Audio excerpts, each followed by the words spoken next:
Welcome back, adventurers. Good news, folks. This week we share with you an update on the Portofino build, seeing it come together in leaps and bounds. We are excited to have our first guest for the season on board, our wonderful Patreon Jill. We leave Symi and go to meet up with some other subscribers in the next bay called Pedi, and then have a light wind sail around the island. And in the meantime, John shows his handiwork by drilling into our new teak sugar scoops. Oh no. So, kick off your shoes and come barefoot with us, guys. We are John and Ellie, the Barefoot Doctors, sailing and travelling around the globe. Join us as we share the adventure and explore the beauty of the world, because life is better barefoot.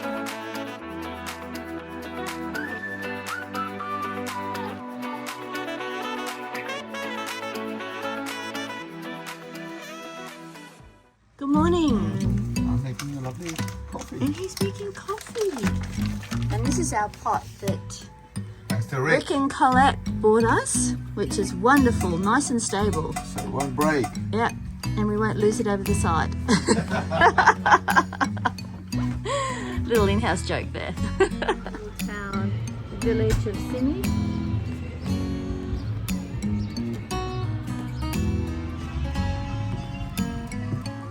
A man in the galley. Nothing sexier.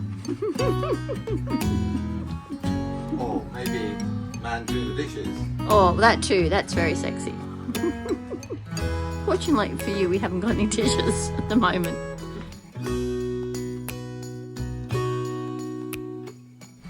Okay, so here we are in Symi, and Elizabeth has a little bit of news.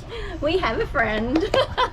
So Jill, our very good friend from Australia, has come to play with us and learn how to sail a catamaran. So she's a sailor, and so it's really cool having sailors on board because they kind of know boat protocol. And Jill, what is your expectation of being on board? John's going to teach me everything and anything about a cat because I've only ever been on a mono hull, and I think I'm a novice sailor anyway. Oh, we all think we're novice sailors. We've all got so much to learn. But yes, they call it going to the dark side because mono hull sailors usually sail in a mono hull, and cat sailors usually love cats. You're about to be damaged forever. Because I feel like I'm on a palace. And that will just continue. So we're really excited to have Jill on board. She's going to be cruising with us for about a month or so until she gets sick of us, and then she's got commitments back home. So we're really going to love having you on board, and I'm going to love her company, which should be really lovely. So guys, hope you really enjoy as much as we do having Jill on board. So she'll be involved in the video, she'll be behind the camera lots of times, and she'll be in front of the camera lots of times. So welcome her on board, guys. This is our first official crew meeting with Jill. Yeah, it's pretty simple though. Yeah, I know. We're moored stern too. We've got a single rope out the front, which is tied to both hulls, running through the loop in the buoy. Elizabeth, we're going to take these ropes off first. Just make sure they're not in the water so we don't foul the prop. Exactly. She even knows words. I know. She knows the right words, and I don't know. She knows the lingo. And as we drift forward, Elizabeth's going to undo the bowline on the starboard side.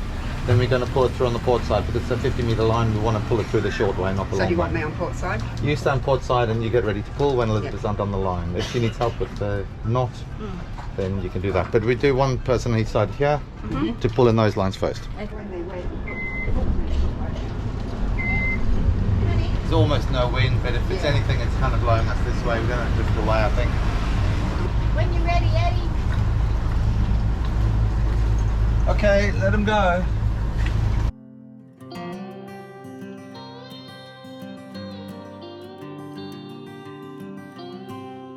So Elizabeth's untying the bowline. I haven't even used any power.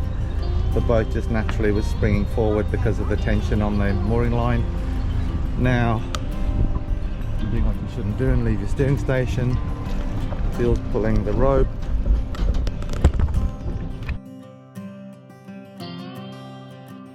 Okay, I'm going to have to drive and straddle the... Can you point out where the buoy is, please? Right here where the buoy is. Okay, keep pointing, keep pointing.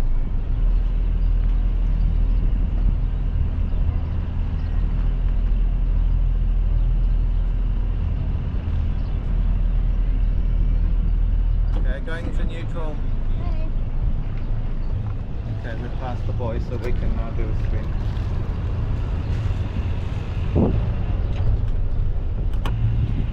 So we say goodbye to Symi. We have loved our stay. We love Symi. It's a great port. Lots of great service from the guys that run the port. Feels safe. The locals are friendly. And we will be back.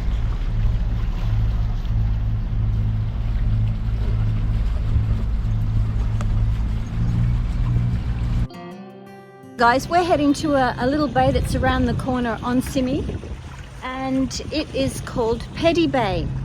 And it's really quite a funny story because John was drilling the passerelle on the back of the boat and these guys came past and said, "Are you the Barefoot doctors?" We said, "Yes, we are." And they were going to come back, but they must have seen that we were still busy, so they didn't. But now they've contacted us and said, "Hey, we're in the bay around the corner. It's much quieter, and let's catch up for a drink or a meal or something like that." And we said, "Good idea." So we're going to have a party. We're going to have a party, yeah, because sailors are very good at partying. So Jill's made us a cup of tea. I could get used to this. I actually could. There you go, madam. She's like a wife. Yes, there you go. Stop the cup though. It's okay. And so, yeah, we're going to go and link up with these guys and go and share some tall stories. And that's all the exciting part of sailing, is that community and meeting new people, and it's awesome. We love it. Friendship.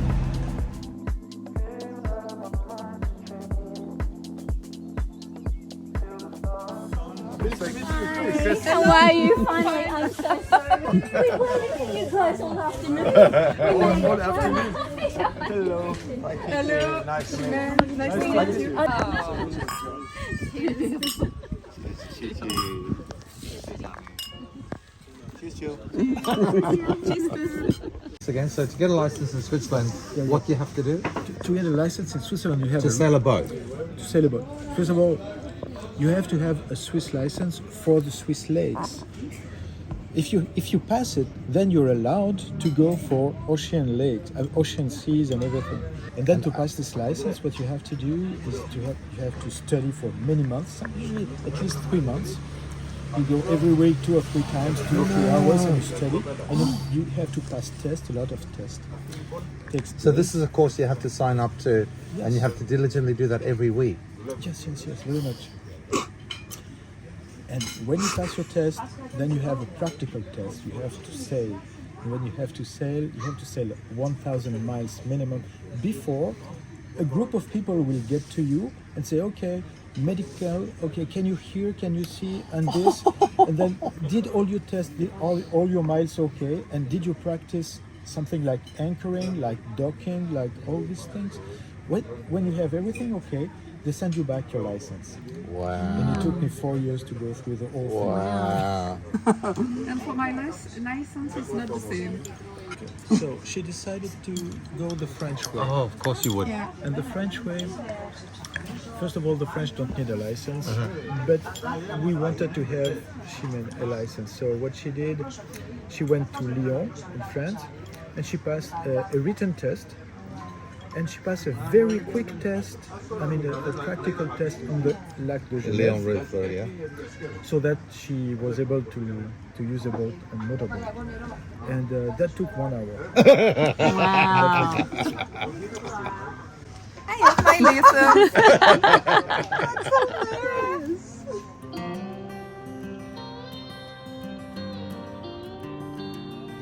Good morning, everyone. It's a beautiful morning in Greece. We've stayed at the marina, stayed at the anchorage last night here in Pedi. And last night we met some followers over at the restaurant over there and had a delightful meal with them all. It's a glorious morning. This is what it looks like in Greece this morning. Pretty damn lovely.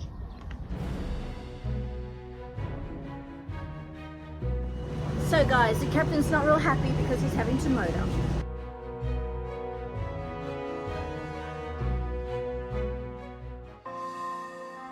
Just cruising along at about 4 or 5 knots. Not very fast, but it's a beautiful day. Jill's excited because we've got a sail up and we're actually sailing. The motors are off and we're actually sailing. Look at her out there, she's got a big grin on her face. It's a very open air boat, very open air living. It's great, this big window that can slide all the way back. And of course you get a through breeze from the front cockpit.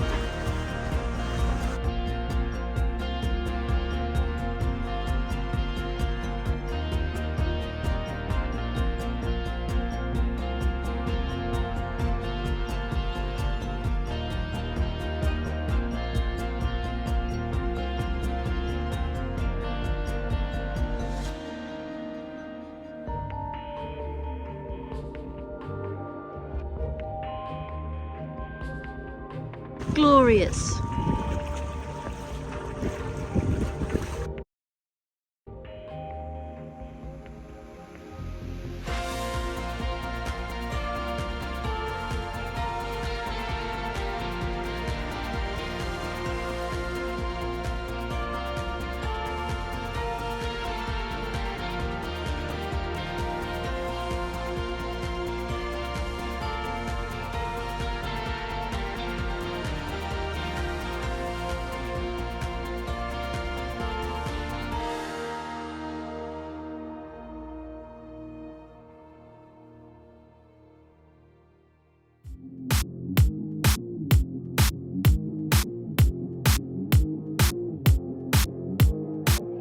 I've come on board with a problem, Dr. John.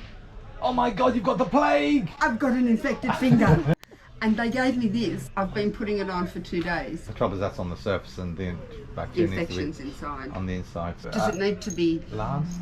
lanced? Well, lance it, let the pus out, and then keep on using that. If it doesn't get it better, it doesn't show obvious improvement in 24 hours or so, or if the redness is spreading up the finger, then you need to take tablets. Yeah.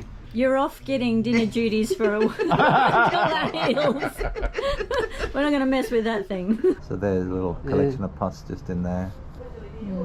Yeah, and obviously the redness spreads up to about that sort of area. So keeping a track of how far the redness is extending is important. What we have here is a very serious operation that is being done on the 3rd digit of the left hand. For reference, these needles are always beveled, so they've got a cut in some direction. If you see that it's beveled like that, yeah. it's kind of shaped that way. So if you use it in that direction, it acts like a knife. I usually use a bigger needle because this is a bit small, but should be enough to. And usually it doesn't. Usually there we go.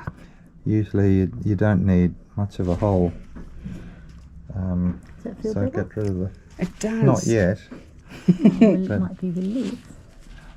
But I'll just so. Yeah, look at all that. No, that's not much. Beautiful. Once it's drained out, then it certainly won't. It'll tend to come out rather than go in. I'm doing the best, boy. Like How's without that? the pressure. Yes. Another satisfied customer. And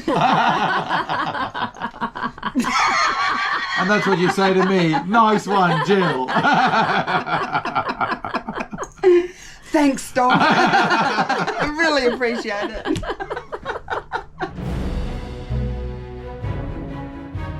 So I've decided to do a job which we've been putting off for a long time. We bought this aluminium folding passerelle, nice and light, relatively light.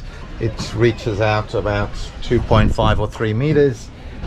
So the way this is designed is it has a fitting that goes into the back of your boat or your transom. This then goes into it, and that makes it stable at the boat end. And you then have to string some lines to be able to pull it up and down, etc. Fixed properly, we can rotate it down and up without all the hassle of physically manual handling it and then tying it on and trying to stop it from sliding around. We're going to do it here, so as we walk Down the passerelle we will have the dinghy and the engine to give us some support, and it'll also be closer to the middle so we can tie lines up to the saloon roof to lift the passerelle up when we are not using it. So that's the plan, and that's the job for today. So let's see how we go. Of course, it's always a bit scary drilling holes in your nice shiny boat, but this will be for the better, so just got to have faith.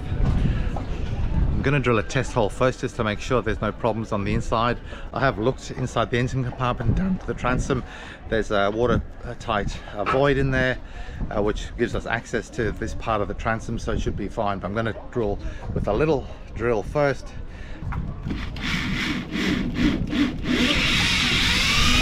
Now we're committed.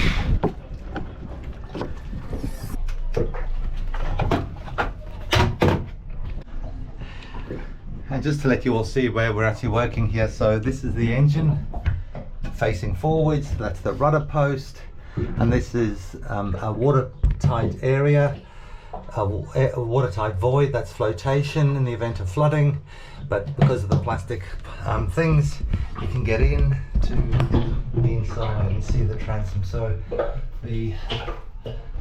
there's the back wall of the transom. This is the bit that's most scary because we're drilling big fat hole into the boat. John's going to fit the passerelle onto the back sugar scoops because we didn't get time to do it when we bought the boat. And he's got all the gear, but you know, he's built a whole boat, so I shouldn't be concerned about it. But you know, I guess I'm used to my father that always broke things before he actually fixed them. He broke them more, and so I think I've got that kind of like a little bit of a hang up there. Maybe I can talk to the doctor about it. When people are drilling things into a perfectly good surface, it always makes me a bit nervous. So here we go. Are we ready? Yep. Any final words? But anyway, here we go. Looks like there's already a starting point. So that's the whole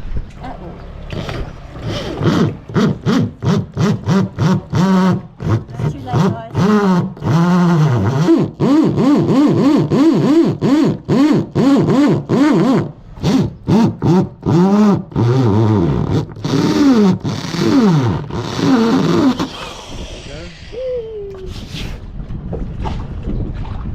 all in deck. And I said, I need a bit of therapy, maybe a doctor. Get some therapy from the doctor. I'm going to I can suggest a good program called TUFMINDS.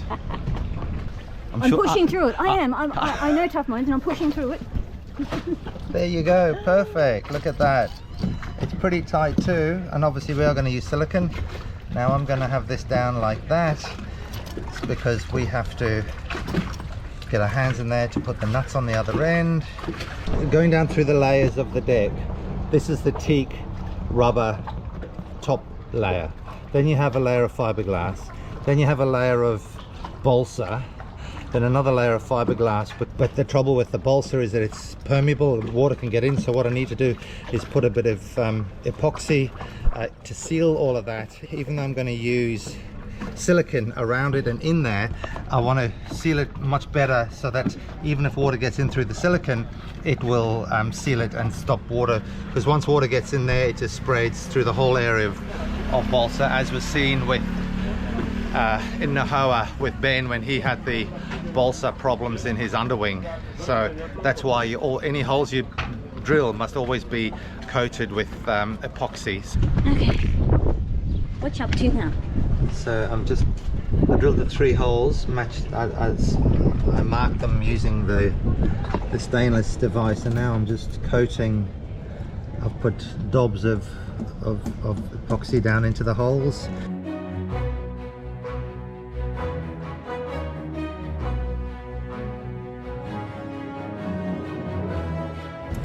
So now for the last few bits, I'm just going to rub it in, massage it in, so I'm making sure it's got into all those little crevices. Yes, nurse.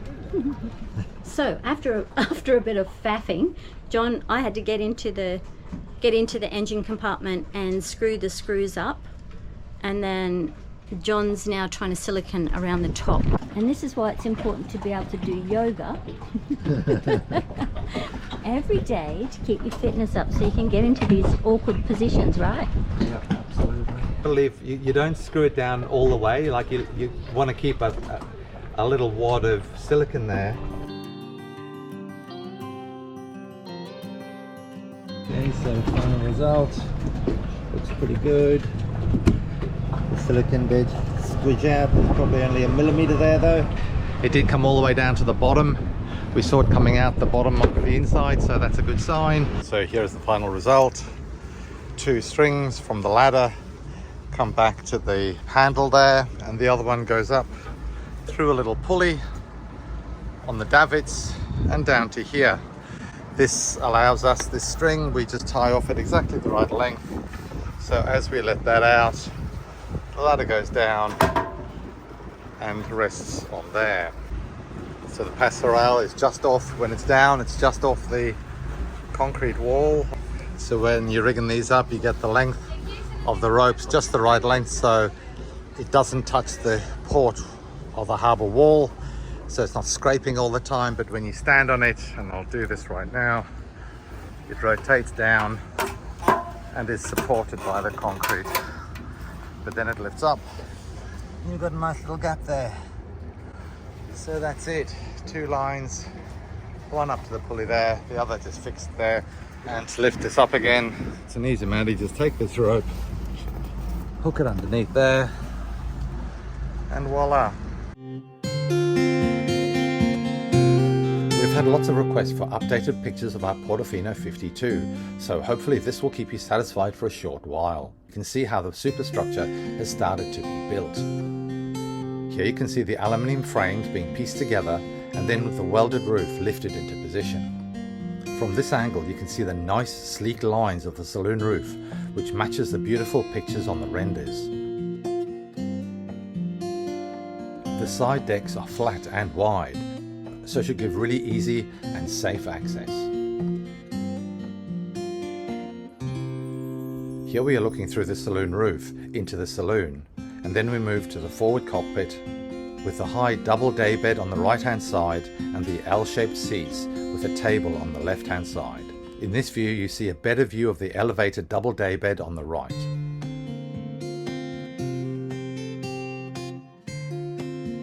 Moving into the saloon you can see the high ceilings and very large space with lots of storage. But clearly you still need a lot of creative thinking to imagine what it's going to look like when it's finished.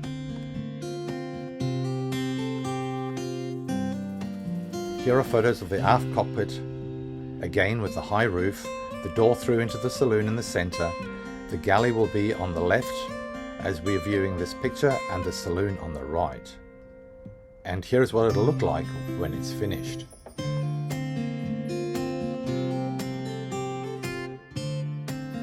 Thank you to everyone who sent us suggestions for the colour and the name of our new Portofino. It's helped us drill down to what we really like. All those name suggestions of silver, champagne and light blues had us on a colour hunt, particularly the titanium line. But most of us agree it had to be lightish, smooth, elegant and either pearl or metallic. Those who suggested titanium with a gold pixelation had us intrigued and going down some rabbit holes to find out any samples we could. So if anyone knows the brand of, say, a car that has this colour, we'd really like to hear from you. So if you'd like to message us to give us more detail. And as for all the name suggestions, well, thanks for those too, and we're mulling over them and we'll check back with you in the upcoming episodes.